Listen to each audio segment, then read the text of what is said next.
Fin education with संतोष में आज हम जिस स्टॉक की एनालिसिस करने वाले हैं वो स्टॉक 156% की CAGR से रिटर्न दिया है इन लास्ट 3 ईयर्स। पिछले 3 सालों में इसने एक लगभग 150% के CAGR से इसका जो स्टॉक प्राइस हो वो इंक्रीज किया है। हम बात कर रहे हैं SP right agro limited stock की। देखिए स्टॉक अगर हम थोड़ा सा इसका बैकग्राउंड देखें तो लगभग 2014 से ट्रेड करना शुरू किया था। 2014 से लेकर सितंबर 2023 तक का इसका रिटर्न ऑलमोस्ट जीरो रहा। ठीक है, फिर कुछ ऐसी घटनाएं घटती हैं कि सितंबर 2024 से लेकर सितंबर 2023 से लेकर अगस्त 2024 तक इसमें लगभग इसका रिटर्न 45 गुना बढ़ गया। मतलब जो अगर कोई 1 लाख रुपए लगाए होंगे इस स्टॉक में तो इस पीरियड में लगभग 8-9-10 महीने के पीरियड में उनका पैसा 45 गुना इंक्रीज हो गया। ठीक है, तो देखिए थोड़ा सा भी हम इस कंपनी के बिजनेस मॉडल को समझने की कोशिश करें तो इसका जो बिजनेस मॉडल है ना वो बहुत ऐसा कोई प्रूफ नहीं है। मतलब कंपनी एग्रीकल्चर फील्ड में वर्क करती है, उससे रिलेटेड एक्टिविटी करती है, राइट। और इसकी जो सबसे बड़ी नेगेटिविटी ये हमको देखने का है कि इसका कोई प्रमोटर नहीं है। इसमें 100% रिटेलर भरे हुए हैं और एक जो कि लगभग एक नैनो टाइप कंपनी है जिसका 750 करोड़ के आसपास का मार्केट कैप है और जिसका शेयर होल्डर देखिएगा, इसके शेयर होल्डर लगभग 65-70 हज़ार के इसके शेयर होल्डर हैं, राइट। तो देखिए ये जो फेज आया ना सितंबर 2023 से लेके अगस्त 2024 तक का, इसमें बहुत से ऐसे कारण थे जिसने इसके प्राइस को ना 1 रुपये की स्टॉक प्राइस 70 पैसे की स्टॉक प्राइस को 45 रुपये तक का शूट कराया। जिनमें सबसे बड़ा कारण था कि इस पीरियड में जो एक बुल रन चल रहा था, पागलपंती का बुल रन चल रहा था, उसमें हर कोई स्टॉक बढ़े थे। तो इस पागलपंती का फ़ायदा इस स्टॉक को भी मिला था। ये एक पहला कारण था। और इसका बढ़ने का दूसरा कारण था कि इस टाइम पीरियड में आप देखिएगा, इस पीरियड में सितंबर 23 से लेकर अगस्त 24 के आसपास का जो हमारे केमिकल सेक्टर्स थे वो बहुत अच्छे परफॉर्म कर रहे थे। ठीक है, जब सारे केमिकल सेक्टर परफॉर्म कर रहे थे तो इसको भी इस सेक्टर को भी थोड़ा सा फ़ायदा मिला, थोड़ा क्या बहुत ज़्यादा फ़ायदा इस सेक्टर को भी मिला था, राइट। जिसमें कि और एक इम्पैक्ट था इसका कि जो ये एग्रीकल्चर है तो साइक्लिकल इम्पैक्ट भी थोड़ा इसको देखने को मिल गया था। और एक कारण इसमें हम ऐड करना चाहेंगे कि देखिए जब से कंपनी ट्रेड करना शुरू की है, राइट, 2014 से देखें तो इसका सेल्स जो था वो 2-3 करोड़ के आसपास था। लेकिन सितंबर 23 से अचानक से इसका सेल्स लगभग 7 गुना बढ़ गया। ठीक है, उसका सेल्स बढ़ने का मेन कारण क्या था, इस सेक्टर में क्या होती एक डिमांड जोन बनी हुई थी जिसकी वजह से इस सेक्टर का सेल्स लगभग 7 गुना बढ़ गया। लगभग ये दिसंबर 23 के क्वार्टर में इसने लगभग 20 करोड़ के आसपास का सेल्स जनरेट किया था। तो जिससे कि इसके प्राइस को एक और बूम मिला, एक और सपोर्ट मिला और इसका प्राइस बहुत तेज़ी से भाग गया। तो यह 1 रुपये के प्राइस 70 पैसे के प्राइस इसने 45 रुपये का हाई लगाया। इसके कारण को हम समझ लिए कि प्राइस क्यों बढ़ा था। ठीक है, और इसका बिजनेस मॉडल भी हम देख लें कि इसके बिजनेस मॉडल में कैसा था कैसा नहीं था। ठीक है, अब थोड़ा सा इसका हम कुछ फाइनेंशियल रेशियो की बात कर लेते हैं। तो देखिए एक हमारे इन्वेस्टर्स के मन में एक बात आएगा, क्या ये स्टॉक जो 1 रुपये से 45 गया और देखिए वापस इसने 45 लगभग 7 रुपये के आसपास का ट्रेड किया है। ठीक है, ये जो करेक्शन हुआ है निफ्टी में लगभग 13-14% का करेक्शन हुआ है, उसका मार तो इस स्टॉक भी पड़ा है।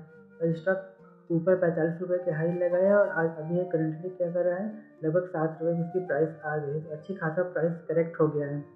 तो देखिए इसके करेक्ट तो होना ही था, राइट। बुल रन में स्टॉक चला, ठीक है, एक जो सेक्टर टेलवेंट होता है उसमें जिसको भी फायदा होगा। तो ऐसे स्टॉक में कोई दम है नहीं एज पर माई एनालिसिस। ठीक है, कोई रिकमेंडेशन न समझिए आप लोग, इसमें कोई दम है नहीं। वैसे भी स्टॉक का पी देखें तो लगभग 30-35 के पी के आसपास ट्रेड कर रहा है और इसका एक जो मीडियन पी है वो लगभग 11-12 का आता है। ठीक है, मीडियन पी 11-12 का मीडियन पी है। अगर इसके मीडियन पी से इसकी अर्निंग को मल्टीप्लाई करेंगे तो ये हमारा क्या आ जाएगा, ये हमारा प्राइस आ जाएगा, राइट। तो यदि हम फोरकास्ट अर्निंग ले लेते हैं कि ईयर ऑन ईयर इसमें लगभग 20-22 पैसे की इसकी अर्निंग रहती है, तो हम इसको 25 मान लेते हैं, ठीक है। ऐसे ही हाइपोथेटिकल एग्जाम्पल ले लेते हैं कि हमने इसको मान लिया 25। तो जब हम 25 पैसे को 11 मीडियन पी से मल्टीप्लाई करेंगे तो इसका लगभग 2-2.5 रुपये के आसपास का प्राइस निकल के आएगा। तो इस एज पर दिस एनालिसिस देखिए तो स्टॉक तो अभी भी बहुत महंगा है, क्योंकि अभी करंटली 7 रुपये पर ट्रेड कर रहा है, राइट। और एक जो इम्पोर्टेंट क्वेश्चन ये आता है कि उन लोगों के लिए क्या जो इसको 45 रुपये, 40 रुपये, 35 रुपये के रेंज पे बाई किए होंगे, उन लोगों को क्या करना चाहिए। तो देखिए सिंपल रखते हैं, कंपनी में एक पॉजिटिविटी ये आई है कि पिछले 2-3 क्वार्टर से इसकी जो सेल्स है वो स्थिर बनी हुई है, ठीक है। एक कंपनी की जो सेल्स होती थी वो अभी मेंटेन करके उस सेल्स को चल रही है। यदि कंपनी इसी सेल्स को मेंटेन करके आगे भी चलती है, करीब 20 करोड़ 22 करोड़ की सेल्स जनरेट कर रही है, इसी सेल्स को मेंटेन करके आगे चलती है, तो स्टॉक प्राइस तो शायद ही बढ़े, लेकिन यहाँ से और फर्दर फॉल होने की गुंजाइश जो थोड़ी कम हो जाती है। कंपनी को इसकी प्राइस तभी बढ़ेगी जब इसमें अर्निंग्स आएंगी। इसकी अर्निंग्स कब बढ़ेगी, इसकी अर्निंग्स तभी बढ़ेगी जब इसकी सेल्स में ग्रोथ आएगी, इसका डिमांड बढ़ेगा। तो डिमांड कब बढ़ेगी कब नहीं बढ़ेगी तो वी डोंट नो, बट जो ऊपर फंसे हुए हैं वो थोड़ा वेट कर सकते हैं कि इसमें अर्निंग आए तो फिर हम इसमें से एग्जिट कर सकते हैं, तब इसका प्राइस थोड़ी ऊपर जाए, क्योंकि ऊपर से बहुत ज़्यादा प्राइस करेक्ट हो चुका है। वापस इसको शूट करने में बहुत मशक्क़त करनी पड़ेगी, ठीक है, क्योंकि इसका बिजनेस मॉडल इस हिसाब से है ना कि लगभग इसका हम 12-15%, 15-16% का ऑपरेटिंग प्रॉफिट मार्जिन पे वर्क करती है। इसके बाद प्रॉफिट मार्जिन तो बहुत अच्छा है, लेकिन कंपनी में और भी बहुत सारे रीजन्स हैं जिनकी वजह से ये कंपनी चल नहीं पा रही है। जिसका मेन रीज़न तो इसमें कोई प्रमोटर नहीं है। अब इसका अभी कुछ ही दिनों में इसमें इतनी मैनेजमेंट में बदलाव होते रहते हैं कि कभी ये मैनेजमेंट का इशू होता है कि ये रिजाइन किए हैं। एक मैनेजमेंट तो सिर्फ 2 दिन तक चला था इनका, तो 2 वीक तक चला था, ठीक है। तो कंपनी में कुछ ऐसा पॉजिटिव देखने को नहीं मिल रहा है। एक ही पॉजिटिव थिंग थी, 2-3 क्वार्टर से इसका जो सेल्स है वो स्टेडी है। तो देखते हैं कि आगे कैसा परफॉर्म करता है। जब तक इसमें सेल्स ग्रोथ नहीं आएगी इसका प्राइस को बढ़ना थोड़ा नेक्स्ट टाइम पॉसिबल है, और वेट करते हैं। अभी इसका जो दिसंबर 25 क्वार्टर 3 का जब रिजल्ट आएगा तो उससे एक और व्यू मिलेगा कि हमें क्या करना चाहिए और क्या नहीं करना चाहिए। और ये बात खरीदने की, क्या हम इसको इस लेवल पे खरीदें, तो दोनों चीज़ हम आपको बता दिए।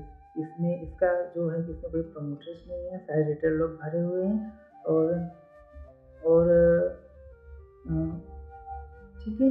और इसका बिजनेस मॉडल देखें तो बिजनेस मॉडल में कोई खास दम है नहीं इसके। तो इससे भी अगर हमको स्टॉक बाई करने जैसे भी अच्छे स्टॉक बाई कर सकते हैं, हम जो 7,000 के स्टॉक लिस्ट है हमारे पास, हम उसमें से पिक कर सकते हैं। तो इसके चक्कर में क्यों पड़ना, क्योंकि ये मेरा सिर्फ पर्सनल ओपिनियन है, ठीक है। इससे आप लोग को अपना व्यू मत बनाइए, आप लोग अपने एनालिसिस खुद करिए और अपने एडवाइजर से भी आप बात कर सकते हैं। सिर्फ हमने एजुकेशनल पर्पज़ के लिए डाला है। तो अभी भी 7 के प्राइस पे जो ट्रेड कर रहा है, मुझे तो अभी भी ये थोड़ा सा महंगा स्टॉक लग रहा है। और जो ऊपर बाई किए हुए हैं वो अपना थोड़ा उनको वेट करना चाहिए, और उनके लिए और क्या कहा जाए। ठीक है, यहीं तक रखते हैं, फिर मिलते हैं किसी अन्य स्टॉक एनालिसिस पे। यदि वीडियो अच्छी लगे तो लाइक जरूर कर दीजिए और अपने दोस्तों का जरूर शेयर करिएगा। और कुछ है नहीं ऐसा इसमें बताने के लिए, जो इम्पोर्टेंट चीज़ थी वो सब हमने बता दिया है। ठीक है, आप अपना एक रिव्यू बना सकते हैं। ठीक है, यहीं तक रखते हैं, फिर मिलते हैं, तब तक के लिए थैंक यू।